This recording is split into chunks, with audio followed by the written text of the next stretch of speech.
She was officially dead for 5 years. No name, no rank, no record, just a quiet contractor fixing wires in a hangar. Nobody knew her real past. Then an emergency forced the ghost pilot to fly again, and soldiers trapped and dying finally had a chance to live. Before you watch full story, comment below from which country are you watching. Don't forget to subscribe for more amazing stories. Colonel Grant walked into Hangar 9 at 6 in the morning, and he stopped when he saw a new face standing near the fuel truck. She was a woman, maybe 35 years old, wearing a plain gray jacket with no name tag and no rank. She held a small folder in her hand and looked at the aircraft like she had seen it 100 times before. The morning air was cold, and the hangar lights were still warming up, filling the huge space with a soft yellow glow. "Can I help you?" Grant asked, walking closer. "I'm here for the maintenance review," she said. Her voice was calm and quiet, almost too calm for someone standing in a place filled with loud engines and moving equipment. "My name is Mara Quinn. I was told someone would meet me at the gate." Grant checked his list on his tablet. Her name was there. Civilian contractor. Systems review. Nothing more. No photo attached, which he found strange, but he did not think much of it at the time. "Follow me," he said. "I'll show you where the crew chief is." She walked beside him without saying much, her eyes moving slowly across the hangar, taking in every detail, every aircraft, every open panel. Around them, young mechanics were working on a large gray aircraft, a heavy transport plane used for long missions across difficult terrain. Two of them, Airman Cole and Airman Reyes, stopped their work for a moment and watched her pass. "New contractor," Cole whispered, leaning toward Reyes. "Looks bored already." "Probably counts paperclips for a living," Reyes said, and they both laughed quietly before getting back to work, tightening bolts on the landing gear. Mara did not look at them, though her eyes flicked briefly toward the sound of their laughter. She walked straight to the crew chief, a heavy-set man named Sergeant Boyle, and showed him her badge without a word. "Systems review," Boyle read out loud, turning the badge over in his hands. "All right. We can use the help. You can start with the hydraulic lines on the transport. We had some trouble last week, and nobody's figured out exactly what's wrong." "I'll take a look," she said, and walked toward the aircraft without waiting for further instructions. For the next hour, she moved through the hangar with a small notebook, checking panels, asking short questions, and writing things down carefully. She did not talk much. She did not smile much either. To the young mechanics, she looked like just another visitor from some office in Washington who had never touched a real engine in her life, someone who would write a report full of complicated words and then disappear back to a desk job. But Sergeant Boyle noticed something different almost right away.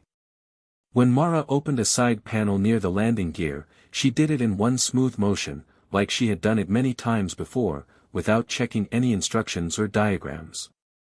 Most contractors needed a manual for that, flipping through pages before touching anything. She did not. "You've worked on this model before?" Boyle asked, watching her hands move with practiced ease. "I've studied it," she said simply, and moved on to the next station without further explanation. By midday, small things started to add up in Boyle's mind. When a warning light blinked on one of the control panels, Mara reached over and flipped 2 switches before anyone told her the correct sequence. The light turned green almost immediately. "How did you know that?" a young technician named Davis asked, standing nearby with a wrench still in his hand. "Common fix," she said, not looking up from her notebook. Davis frowned. It was not that common.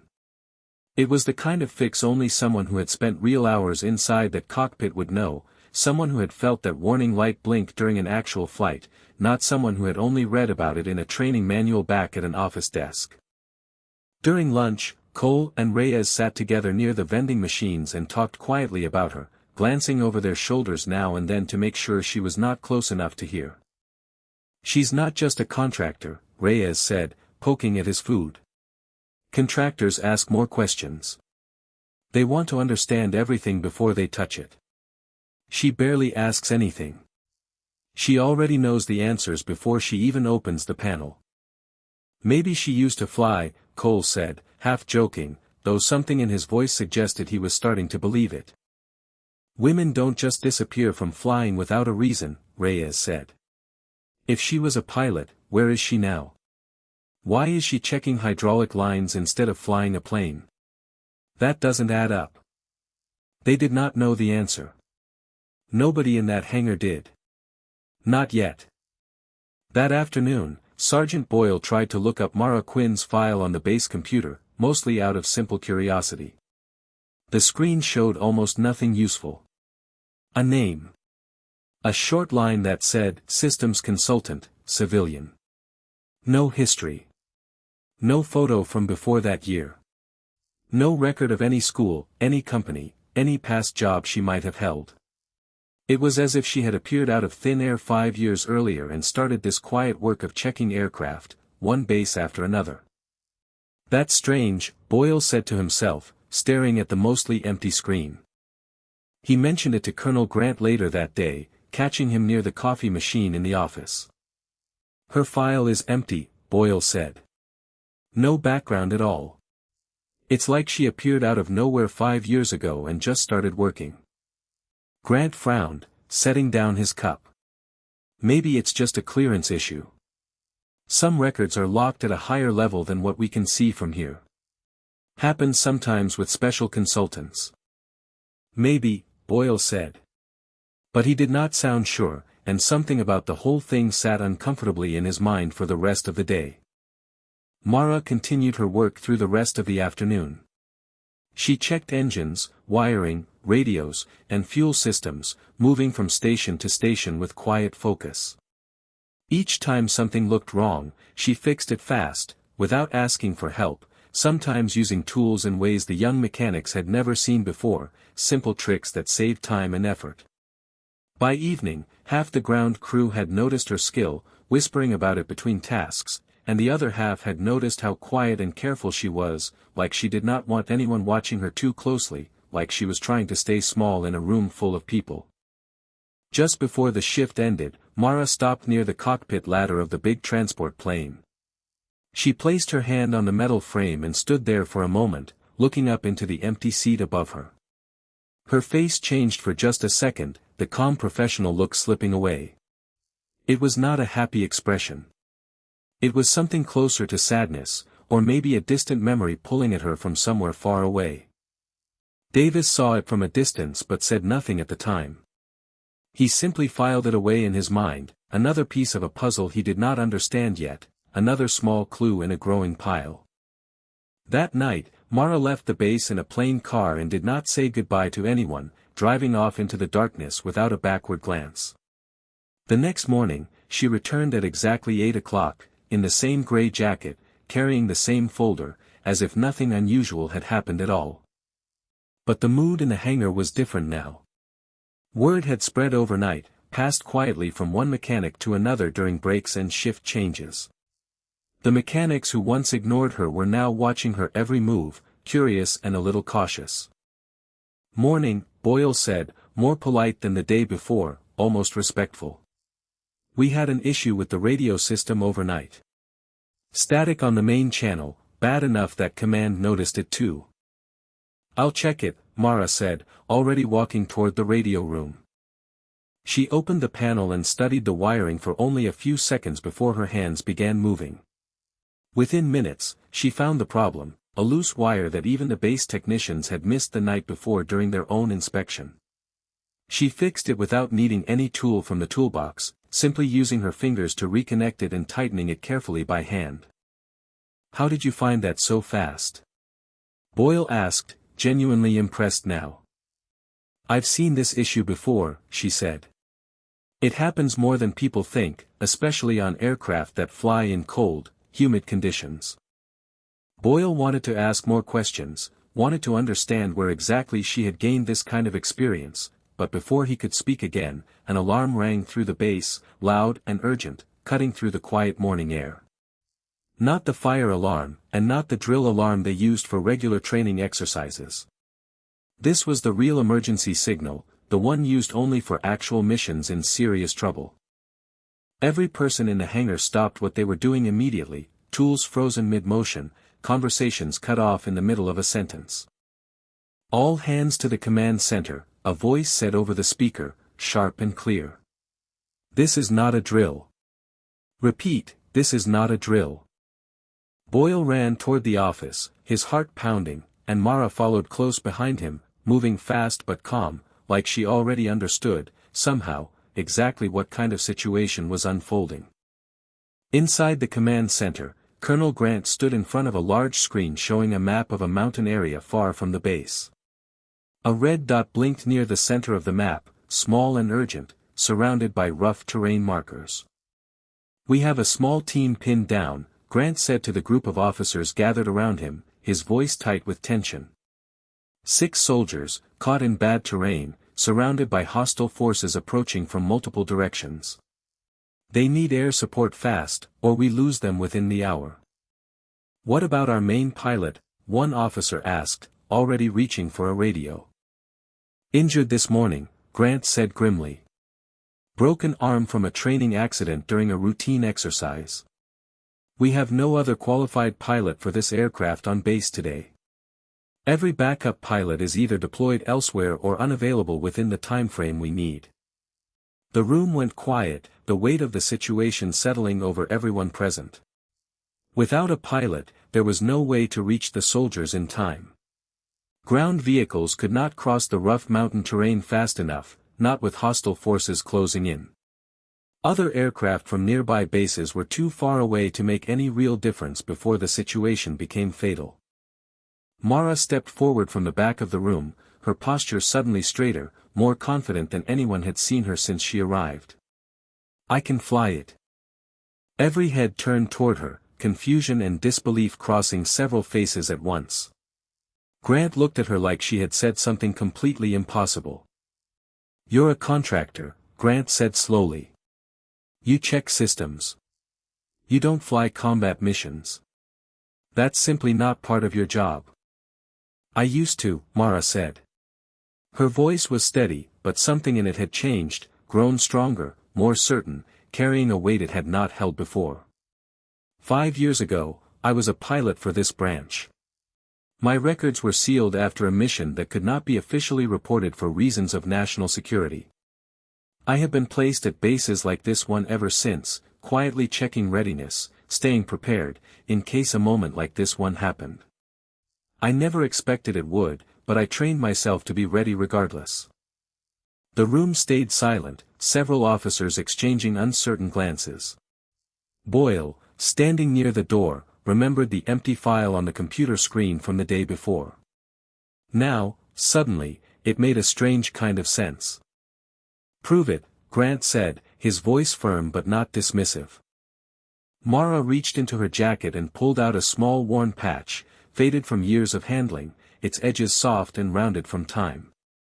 It showed a symbol used only by a small group of pilots who had flown missions too secret for any public record, missions whose details were locked away in vaults few people ever accessed.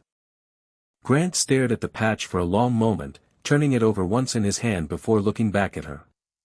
Then he glanced at his watch, aware of every second slipping away, aware of 6 soldiers whose lives depended on a decision he needed to make right now. "There's no time to check this through normal channels," Grant said quietly, mostly to himself, weighing the risk against the alternative of doing nothing at all. Then, louder, with sudden decisiveness, "Prep the aircraft. Now." The hangar exploded into motion. Boyle, Davis, Cole, and Reyes all ran to their stations, checking fuel, weapons, and systems faster than they ever had before, moving with a kind of urgency that made the entire building feel alive. Mara walked toward the aircraft, and for the first time since she had arrived 2 days earlier, she looked completely different. Her steps were sure and purposeful. Her shoulders were straight, her chin lifted. She was not a quiet contractor anymore, blending into the background. She was a pilot preparing for a mission, and everyone around her could feel the shift in the air. Davis handed her a flight helmet, his hands trembling slightly with a mix of nerves and excitement. Ma'am, is it true? Were you really flying 5 years ago? It's true, she said, taking the helmet and checking its straps with practiced fingers. And today, I need this crew to trust me the way they trusted their own pilot yesterday. I know that's a lot to ask of people who barely know me. We trust you, Davis said, and behind him, the rest of the crew nodded firmly, their earlier doubts replaced with something closer to respect. Mara climbed into the cockpit, settling into the seat like she had never truly left it. Boyle stood near the ladder and looked up at her, his expression serious. Good luck, he said. Thank you for keeping this aircraft ready, she said. That's the only reason I can fly it today. Every one of you did your job well, and now it matters more than you know. The engine started, loud and powerful, filling the hangar with a deep rumbling sound that seemed to shake the very walls. The huge doors opened, letting in the bright morning light in a wide golden beam across the concrete floor. Slowly, the aircraft rolled out toward the runway, its massive frame catching the sunlight as it moved.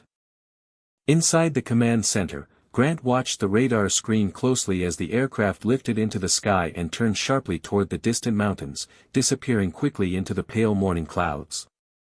Command, this is the pilot, Mara's voice came through the radio, calm as always despite the danger ahead. Beginning approach to target area. Copy that, Grant said, gripping the edge of the console. Soldiers report enemy forces closing in fast. You need to move quickly, we're running out of time. Understood, she said, her voice betraying no fear at all. The flight took nearly an hour, each minute stretching longer than the last for those waiting anxiously in the command center. Everyone stood in silence, watching the blinking dot move steadily across the large map, tracking its slow progress toward the danger zone. Boyle stood near the radio with Davis and the others, listening to every crackle and word that came through the speakers, hardly daring to breathe. I have visual on the soldier's position, Mara's voice said finally, cutting through the tense quiet. I also see the enemy vehicles approaching from the east. Preparing support fire now. Copy, Grant said. Proceed when ready. A few tense seconds passed, feeling far longer than they actually were. Then Mara's voice came through again, steady and clear. Support delivered. Enemy vehicles disabled. Soldiers, you are clear to move to the extraction point immediately. A voice from the ground team answered a moment later, filled with obvious relief and gratitude. Thank you, Command. We are moving now. We didn't think anyone would reach us in time. In the hangar back at the base, a small cheer broke out among the ground crew who had gathered near the radio speakers. But Boyle raised his hand for quiet, his face still tense. It's not over yet. She still has to get out of there and fly home safely. The next part of the mission was quieter, but no less dangerous. There was no more shooting from the ground, but the threat had not fully passed. Enemy radar systems in the area could still track the aircraft as it attempted to leave the mountains, and a lone aircraft flying away from a combat zone was always at risk. I'm being tracked, Mara said through the radio, her voice tight for the first time since the mission began. Taking evasive action now. The radio went silent for several long, agonizing minutes. Nobody in the command center spoke a single word. Grant stared at the screen, watching the dot move in a sharp zigzag pattern, weaving between mountain ridges, then disappear from view entirely as the aircraft dropped low to avoid enemy detection systems. Boyle felt his hands shaking slightly at his sides. Davis stood beside him, staring at the door of the command center like he expected some kind of answer to walk through it at any moment. Cole and Reyes, who had followed the others in, stood near the back, their earlier jokes about a boring contractor now feeling distant and foolish. 10 minutes passed. Then 15. Still no word from the cockpit. Command, this is the pilot, Mara's voice finally broke through the crackling silence, sounding tired but steady. I'm clear of the tracking area. Returning to base now. The whole room let out a collective breath they did not know they had been holding.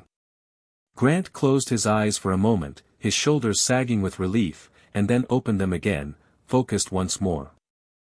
"Copy that," he said. "Good work. Bring it home safely."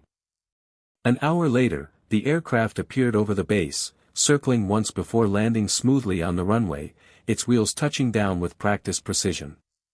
The ground crew ran out to meet it as it rolled slowly toward the hangar, everyone eager to see her step out safely. When the engines finally stopped and the door opened, Mara stepped down the ladder, tired but steady on her feet, her flight suit still damp with sweat from the tension of the flight. Boyle was the first to reach her, relief written clearly across his face. The soldiers made it out safe. All 6 of them, no injuries beyond what they already had. Mara nodded slowly, like a heavy weight had finally lifted off her shoulders after years of carrying it alone. "That's all that matters." Colonel Grant walked up next, his face still serious despite the successful outcome. "You saved 6 lives today, and you did it in an aircraft you were never officially cleared to fly. I have to report this through proper channels, you understand that?" "I understand," Mara said, meeting his eyes directly.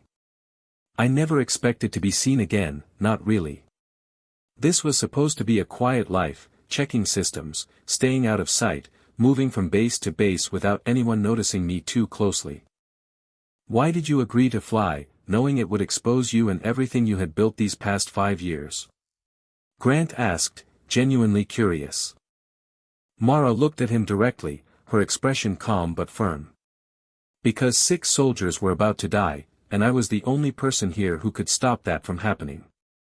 Staying hidden was never more important to me than that. It never could be." Grant was silent for a moment, studying her carefully, then he nodded slowly. "I respect that more than you know." Over the next few days, word of what happened spread quietly through the base, and then slowly beyond it, carried in careful whispers between officers who understood the need for discretion.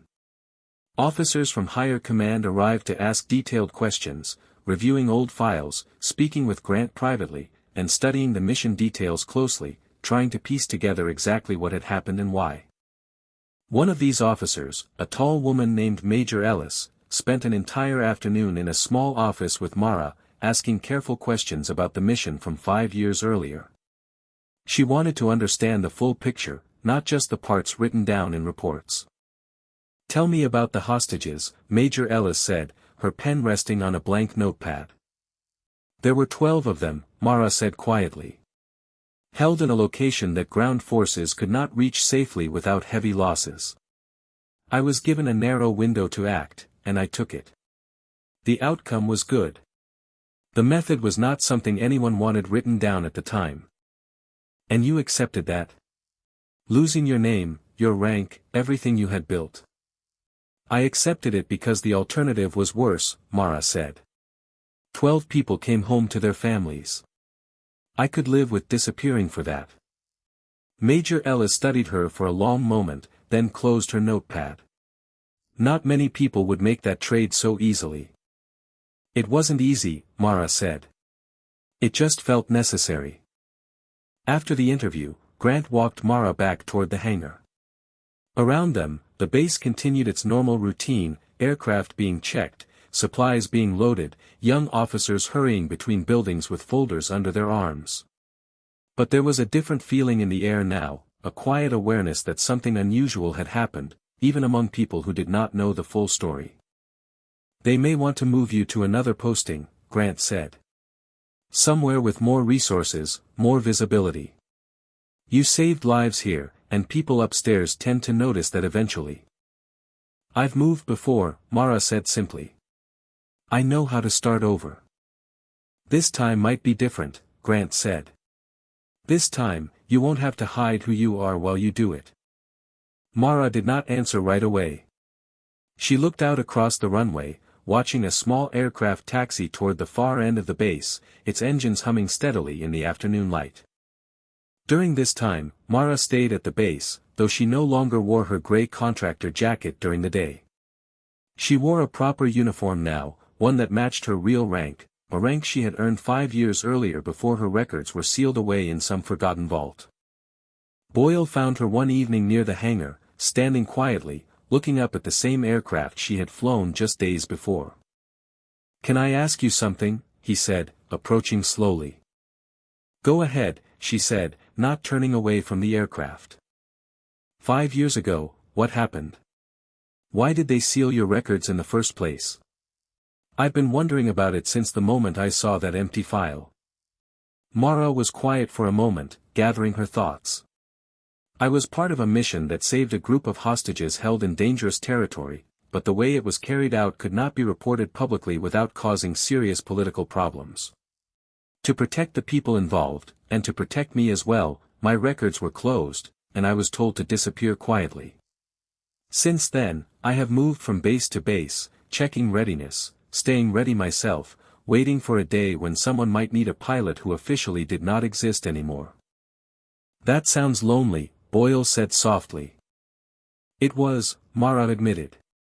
Very lonely, more than I ever let myself think about most days. But it also felt important, like I was still serving in some quiet way. I told myself that if I stayed ready, one day it would matter, even if no one ever knew my name. And today it did, Boyle said. Today it did, she agreed, and for the first time since she had arrived at the base, she smiled, a small but genuine smile that reached her tired eyes. A week later, a small ceremony was held in the hangar. It was simple, not a large public event with cameras and reporters, but everyone from the base attended, standing together in the same space where it had all begun. Colonel Grant stood at the front and spoke about the mission, about the 6 soldiers who came home safe to their families, and about the pilot who had once been listed as gone but had never truly stopped serving her country in her own quiet way. For 5 years, Grant said, his voice carrying clearly through the hangar, this woman worked quietly among us, without recognition, without her real name, checking the readiness of aircraft and crews across many different bases. When the moment came, she did not hesitate. She stepped forward and did what needed to be done, even though it meant giving up the quiet life she had carefully built to protect herself and everyone connected to her past. He turned to Mara, who stood straight and calm beside him. "It is my honor to officially restore your record, your rank, and your name, effective immediately." Mara stepped forward and accepted a small folder from Grant, this one filled with pages, not empty like the file Boyle had seen days earlier on the computer screen. It held her real history, finally written down again after 5 long years of silence. Davis, Cole, Reyes, and the rest of the ground crew stood together near the back, watching quietly, some of them wiping at their eyes without quite admitting it. A few days earlier, they had laughed about a boring contractor who checked paperclips for a living. Now they understood how completely wrong they had been. After the ceremony, Davis walked up to Mara, a little nervous. "Ma'am, I have to say, when you first walked in, I didn't think much of you at all." Mara smiled gently, a warmth in her expression that had not been there on that first cold morning. "Most people don't. That was the idea, honestly. It kept me safe." "Well, I'm glad we were wrong about you," Davis said sincerely. "So am I," Mara said. "Being underestimated kept me safe for 5 years, and I won't pretend it didn't serve its purpose. But being trusted, the way your crew trusted me on that mission, when everything was uncertain, that means far more to me than staying hidden ever did." In the weeks that followed, Mara was given a new assignment, one that fit her unusual skills far better than quiet inspections ever could. She would no longer move quietly from base to base as a hidden contractor, checking systems in the shadows. Instead, she would train young pilots and help prepare crews for the kind of emergencies few people ever expected to face, drawing on everything she had learned during her years in the shadows. She kept a small office near Hangar 9, and she visited the ground crew often, checking in on Boyle, Davis, Cole, and Reyes as they worked, no longer a stranger among them but a trusted colleague. Sometimes, in the quiet evenings after the day's work was finished, she would walk out to the empty runway and look up at the darkening sky, remembering the years when nobody knew her name, when she lived as a kind of ghost among machines and quiet routines, moving unseen through a world that had forgotten her existed. Those years had been hard, filled with a loneliness she rarely spoke about, but they had also prepared her for the moment that mattered most, the moment when sick soldiers needed someone brave enough to fly when no one else could. She had been officially dead for 5 years. But on the day it mattered most, she rose again, not as a memory buried in some sealed file, but as a pilot ready to fly, ready to save lives, and ready, finally, to be seen for who she truly was. The hangar crew never forgot that day. Years later, new mechanics would hear the story from Boyle or Davis during quiet moments between shifts, about the quiet woman in the gray jacket who fixed wires with her bare hands and flew into danger without a moment's hesitation. Some of them found it hard to believe, thinking it sounded more like a legend passed around for entertainment than something that had actually happened. But those who had been there that day knew it was true, every part of it, because they had watched a ghost become a hero right in front of their own eyes. And whenever a new contractor walked quietly into the hangar, saying little, asking few questions, moving with quiet confidence through the rows of aircraft, the older mechanics would remember to look twice, because sometimes the person who seems the most ordinary is carrying the most extraordinary story of all, waiting patiently for the moment when it finally needs to be told.